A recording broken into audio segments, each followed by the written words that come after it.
I did want to ask you about sort of the economic ties to Russia because, obviously here in the United States, we are not as dependent on Russian, let's say, oil and gas as Europe is. And so it is almost more absurd to think about, rallying NATO against Russia when Germany, for example, relies on, and you've written about this, that's how I know it.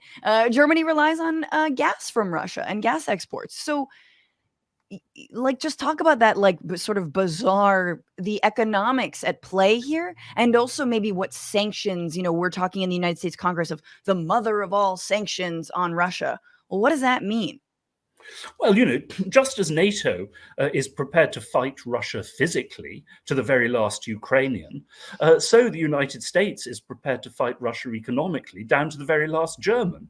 Um, it's not going to be the US, at least in the first instance, which suffers, which is, Right. of course, why many of the Europeans are a lot more hesitant about this, because they are dependent on Russian energy supplies in a way that the United States is not. But I think, Americans need to be reminded as well that Russia doesn't just export energy, it also exports huge amounts of commodities. It is the biggest food exporter in the world. Now, if US-led sanctions make it much more difficult to pay for Russian exports, this could have an effect on global inflation, which will come back to bite ordinary American consumers. But also, of course, a steep increase in world food prices will have a radically destabilizing effect on many countries around the world, including US allies. So, this is something that America needs to worry about. Now, from another point of view, as you kindly mentioned, I've just written a book about climate change. Yeah. Of course, from the point of view of the struggle against climate change, all this is a disaster, or would be if it happens. It will force the Europeans back on coal, which of course is the most disastrous of all the fossil fuels. It will make them more dependent on oil and gas exports from the United States, including, of course, Canada's tar Tar sands, sands, right. the most polluting of all. And the whole effort against climate change will, I think, take a terrible blow. So that's the first thing to say. But the second thing is, as I've said again and again, does anyone really think that historians, 150 years from now, if there are any, are going to think that the question of Ukrainian NATO membership was the biggest threat facing humanity? I really, yeah, I mean, I really think they will look back on us with, as I've often said, the same combination of just contempt and bewilderment with which we look on the European elites before 1914.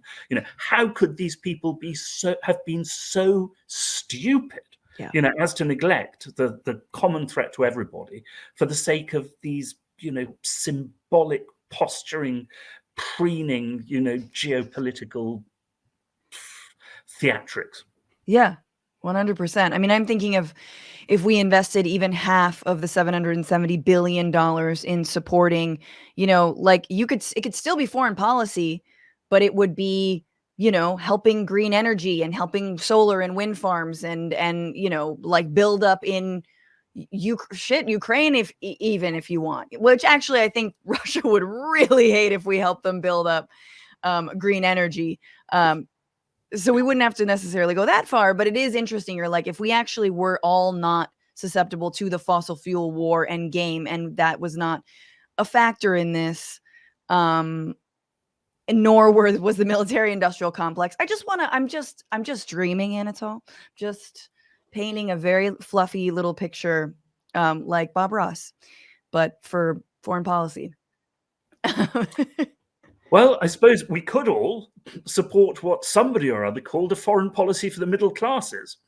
Uh, the President Biden, Antony Blinken, a year ago, they were all talking about this. We haven't heard much of that recently, have we?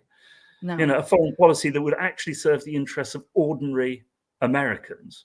And, how on earth does present Western policy towards Russia do that? No, it's so unpopular. Like, all of this posturing on the ground is so unpopular. I mean, that it's funny. I'm reminded of like I went to the RNC in 2016 and, obviously Trump sort of, wiped the floor with all these other, well, he was already crowned actually the candidate. of the Republicans. And I remember asking, I was doing some dumb piece where I was like, hey, say something positive about, Trump. And I was asking Democrats this, and he was like the first, basically the first Republican to say that war is stupid and we shouldn't keep going on. Now, that doesn't mean that Trump is not a like fear-mongering, like bloodthirsty hawk. Yes, he expanded drone strikes by 400%. I constantly remind people of this. And that like isolationism doesn't mean that you don't want to invade. It just means when you invade, you want to take everything. But it is interesting that like he did tap into both a Republican and Democrat desire, a general desire to just stop the war machine, to just like wind it down a little bit. The problem is, and I think Obama ran into that, it's like every time in American empire you try to sort of massage or handhold like the American public and media into understanding, hey guys, it's not your world anymore. We got to share the world. Then we all freak out, and we all just want to sort of lash out. I've realized I've gotten off the scent of this interview, but that's I think that's pretty much at the core of it, actually. Why so much of the US response has been so irrational, and then we could talk about the specific European attitudes as well.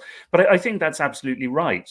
We've got ourselves trapped into a political culture, whereby compromise with rival countries has somehow, as far as the Washington establishment is concerned, become inherently bad and illegitimate. And then, of course, and by the way, I blame the Democrats for this as well as the Republicans, but whichever party is in opposition, screams about the alleged weakness or treachery of the government in power, which just makes it, it was that which got America into Vietnam as much as anything else. If you read, the recordings of Johnson's conversations, he knew this was going to be a disaster, but he was terrified of what the Republicans would do to him domestically if he didn't support the South Vietnamese. And we know what came of that one. What's going on, Frantifa? If you haven't already, subscribe to this channel right now. Hit that button. And also, you can become a patron and support the show every single week. Get access to bonus episodes and exclusive merchandise. Patreon.com/Bitchuation Room. Do it.